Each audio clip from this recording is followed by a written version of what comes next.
Hello guys, and welcome back to another cold episode. On today's episode, as you can see, I have reached Plat 1. I did it off camera because honestly, reaching Plat 1 sometimes is very boring, but I wanted to note something that I did getting to Plat 1, and that was, I went on a 15 win streak. I wasn't trying to go on a win streak, I wasn't really doing anything special, I was playing, however, probably my favorite deck in the current meta, being something that I can actually play, while also being incredibly fun and enjoyable for myself, while getting me wins.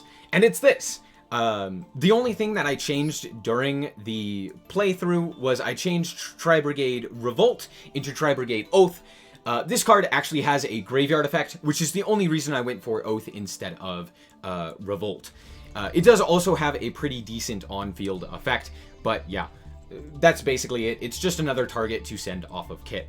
But if you don't know what this deck is, it's Tri-Brigade Lyrilusk. I've done a deck profile already talking about this deck list, and honestly, it's incredibly fun. I find it really enjoyable, and yeah, so I'm just gonna kind of go through some of the replays that I ended up having, just getting to Plat 1 with this 15 win streak. It's just something I thought you might want to see, since 15 is kind of a lot.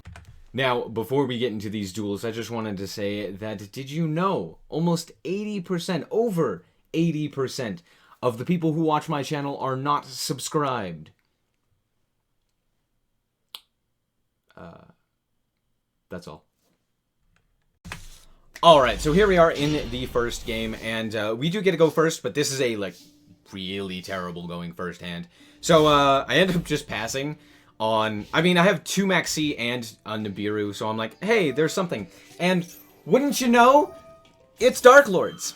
So I chain to the Ixchel, the Max C, just in case they end up drawing something like a Called by the Grave or an Ash Blossom. I basically want to stop their turn, because I know exactly what Darklords can do. I end up drawing an Ash Blossom. Not a whole lot that I can do about that, but, you know, I just passed the turn again. Now, had I another like normal summonable monster, this would actually be pretty good. Sadly, I kind of don't have anything that I can really go into off of this hand. So again, just sitting here, kind of just waiting. Now I actually draw a playable hand. So we go for the turquoise Warbler, and they chain the Max C. Luckily, we have Ash Blossom. We can just chain that. And I believe they flip up their Called by the Grave. So I was right in activating the Max C when I did previously. But yeah, they're going to flip up the Called by the Grave. And I'm just going to go, alright, I'll take the Max C challenge. There is something that I do want to actually go for here. So we're going to go for the Celeste Wagtail. We're going to add ourselves a Bird Call here. And then, because I know the weaknesses of Darklords and the fact that they kind of can't do anything under Zeus, I'm like, I'm gonna go for Zeus here. However, I am gonna get a search off of the Recital Starling. Since I know that they don't have anything, this was not activating in any way. So I was like, okay, this should be fine. So I attack in with the Recital Starling, attach the Celeste Wagtail, go for the extra material for Zeus with Downard, just so that I have 2 activations. And at this point, I'm like, there isn't really a whole lot that a Darklord player can do. They require cards to be on the field, and since I also had Nibiru and Max C, as well as Insane Follow-Up, I was pretty confident that I was going to win this one anyway, even with them drawing 4 cards, was it, off of Max C, and however many cards they're drawing here. I'm like, this is fine. They also banished their Morningstar, which is kind of silly, but maybe they're playing multiples. They end up just ending their turn on the 3 set trap cards, and at that point, they just surrender, realizing, yeah, there's nothing they can do. Good game. Alright, here we are in the second duel, once again going first, and this is actually a really solid hand. It's nothing exceptional, but it is pretty nice. So we're going to go Kit here, into Almirage. Kit is going to send the Nerval. Nerval will search Karos, and then Karos is going to actually pitch this Sapphire Swallow in order to special summon itself, because here we can go for the Farigit, which special summons out the Cobalt Sparrow. Cobalt Sparrow is going to add the Barrel Canary. The reason I do this is because we have the Cobalt or Sapphire Swallow in Grave, as well as it's just one of the better follow-ups since we've already committed to our normal summon here. So yeah, we're just going to go for the Barrel Canary, bring back the Sapphire Swallow, because Sapphire Swallow allows us to, when it is used as an Exe material, to use another Lyrilisc monster in the grave to attach as another Exe material. So it gives us 3 activations of the Ensemble Robin. So I am going to... Sorry, I'm going to set my Forbidden Droplets, which I had. We have the Maxi in hand, and then I'm going to special summon out the Mist Valley Apex Avion. This is not the greatest of fields, but it is pretty nice. We have follow-up in Karos. We have Samorg to bring out the Apex Avion. We have 3 bounces of special summoned monsters, and we can protect with Almirage, as well as committing to something like Forbidden Droplets. Now, with this in mind, I did end up getting... I didn't end up winning the coin flip, so the opponent made me go first here. So that is something to keep in mind, and this isn't the greatest board. Again, with Maxi in hand, it gets a little bit better, but it's not anything too special. Here, I see them drop the Eldlich, and the reason that I activate my Maxi here is because I realize they're probably not going to be special summoning a whole lot, unless they are special summoning as well from the grave, which I can actually force them to basically do here. By returning this card to the hand, I can either force them to send the card to the graveyard, the Eldlich card to the graveyard in order to deal with one of the cards on the field, or I can force them to activate what they do here, a quick play spell to get rid of their Eldlich in order to go for something. But they actually end up trying to target my Apex Avion with the enemy controller. This is actually a really interesting tech in the Eldlich deck.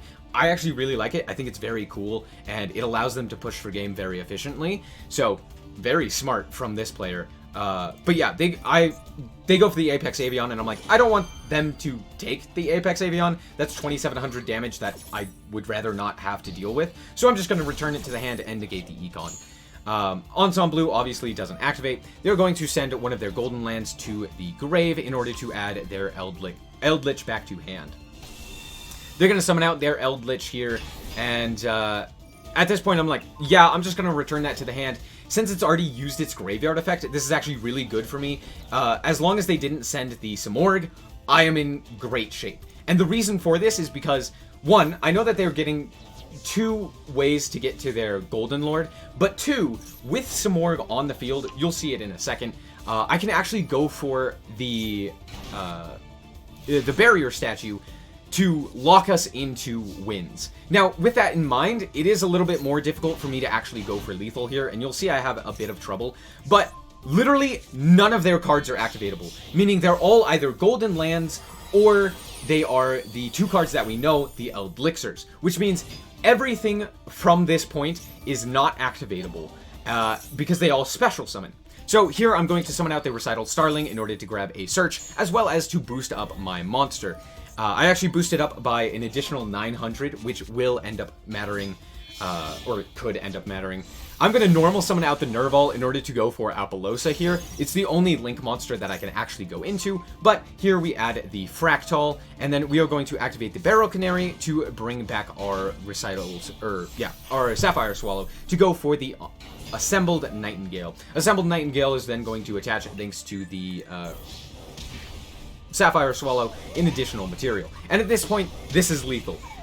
And this is against 4 set cards from Eldlich, 2 of which we know, 2 of which we don't, and they couldn't do anything under Barrier Statue. Gotta love Barrier Statues, right? Alright, and here we are in our 3rd duel. Once again, going first. Again, this deck really likes going first. And for some reason, a lot of people were playing going second strategies, which was rather weird. They're actually going to Infinite Impermanence me. And then Max C, for some reason. I don't know why they chose to do this way, but yeah, on my Turquoise Warbler, that's what they're going to do. So I'm just going to set one of the Nervals and the Forbidden Droplet, and then just proceed from there. They're going to set 2 cards and pass. I realized they probably didn't have anything as well since they already used 2 hand traps. So I was like, they could potentially have something. But again, with Forbidden Droplets as well as the solid follow-up that I had in hand, I was okay. They're actually going to just immediately during draw phase activate the Maxi, and I'm like, okay. So I'm going to set acting as if this is imperm, I'm going to set the Forbidden Droplets as well. They're going to go to the end phase. Again, they don't really have anything. And this is where things get really funny. Okay, I flip up Nerval, and I immediately go into a Ferrigit. Okay? Nerval is going to add a card. Just kidding, it gets Ash Blossomed. Okay, so far, what we have seen is 4 hand traps and 2 set cards. I wonder what the last card is. I'm going to activate Ferrigit, and it's the 3rd Max C. This was an insanely funny duel just because of the fact that it was literally 5 hand traps that I had to play through. So, my Ferrigit does get to special summon, so they do get the draw, but I'm just going to special summon the kit in order to get as much damage as I can. They're actually going to deal 1,000 to themselves as well, which will come up in a little bit. But all in all, Cosmic Cyclone. They actually normal summon out the Rose. They ended up drawing into something. They're going to go for Hayate here, and I do things a little bit weirdly here. I'm going to send the kit in order to negate the Hayate, and the reason I send kit, while it does allow them to re-declare an attack, meaning they could just stop this attack, their monster doesn't get destroyed, why did I not just send Nerval? The main reason is because I'm not really scared of anything that they can do. I'm more so scared of these back rows. And so I want to get the best follow-up that I can in order to deal with the back rows effectively while also allowing me to go for lethal. And you'll see basically the best way to do that is to send kit, to send in additional material so that I can go for something better off of Nerval's effect or off of a Link summon or what have you, right? So just adding that additional material is very nice. So yeah, here I have the Karos, and they go into Shizuku, obviously pretty self-explanatory, and they're going to grab up Engage here. So I know that basically, if I don't clear this field, they have some really decent follow-up, or more like, if I don't kill them here, they have some really decent follow-up. So I'm going to pitch Karos at Nerval. Karos' effect is going to activate, and we are going to banish for 4, because I'm like, again, going for something like a Sure Egg here is very nice. They're going to actually Widow Anchor it. I'm not surprised that this was Widow Anchor. I was kind of expecting it to be a Widow Anchor. But with this, I can special summon out the Fractal, and then I just immediately go into Access Code. And Judgment comes down, making this significantly easier for me, especially since I still get the Ferrigit to recycle a card, and I draw into one of the best top decks. I'm actually going to special summon out the Turquoise Warbler from hand to keep the Barrel Canary in my hand. Yeah, so we're going to go for the Recital Starling. Recital Starling is going to pitch to add our Cobalt Sparrow. We're going to go Barrel Canary, and at this point, I don't believe I have used my normal summon, so I still have that resource available to me. Here we go for the Recital Starling. Recital Starling's effect is going to activate in order to boost the other one because it's funny, and then I'm going to send in order to add, or detach in order to add the Sapphire Swallow. I'm going to special summon out 2. We're going to search out the Celeste Wagtail, and then I'm going to go for the Utopic Future. So, Utopic Future... excuse me, Utopic Future comes out, and then Utopic Draco Future comes out as well. I'm going to then normal summon and go for 3 materials of the Assembled Nightingale. The reason for this is mostly just additional attacks. So at this point, I have 4 attacks on my Assembled Nightingale, and we're just going to attack into the Utopic Draco Future, and then attack in for well over lethal. I had 2 more attacks, but even if I hadn't had those attacks, it wouldn't have been necessary. So, there you go. Sky Striker, or just Hand Traps, loses, I guess. Alright, and here we are actually going second, and this duel was actually rather interesting, I will say, because it is against heroes, 1, and 2, I don't have any hand traps, which is pretty uncommon with this deck. I do run, quite a few hand traps, or at least better going second tools. The only one that I have for going second is specifically Harpy's Feather Duster, which is only good against heavy back row decks, which this deck isn't. The only things that I could realistically hit are things like, you know, high power tech cards like Infinite Impermanence, Forbidden Droplets, or something like a Mask Change, which is chainable, so they could just activate that. I actually went to the bathroom and didn't even see this, half of the combo, but they go for, Dystopia. They're going to deal 1600 burn damage, which, okay, like whatever. They're then going to fusion for Trinity, I think they only had Trinity accessible, because when they played this, they stopped for a really long time, and then just sat there, and then eventually made Trinity. So I really think that this was a huge mistake, not something that they wanted to do. But hey, that's how it be, you know, when you activate a card, you can't take it back. So they're going to set one, and then they are going to summon out Malicious, and at this point it's my turn. I'm going to Harpy's Feather Duster, the singular card. Why? Because I kind of need to. We ended up drawing Kit for turn, but because we had such an insane hand, it didn't really matter all that much. It does get us into our Tri-Brigade half. However, our Bird Call does get Ash Blossom, so we're just going to normal summon the Wagtail and then special summon out the other two. We're going to search out the Barrel Canary here. Reason for this is because it's just the best follow-up with the Lyrilisks after using a normal summon. So I am going to go for Farigit, special summon out my Kit, and then go for the Simorgh. The reason I do this the way that I did was because then I can use the Kit effect in order to go for the Shureg. However, I foolishly did not get, or I banished all of my targets for the Barrel Canary, so now this is dead. This was a huge mistake from my part, but I mean, it was okay. It's still fine. We can still basically clear the field. However, they still get themselves a Vision Hero increase. Kind of problematic. During the end phase, I'm like, okay, I'm playing against heroes. Probably better to go for something like Barrier Statue of the Stormwinds, because, I mean, most of their stuff isn't wind.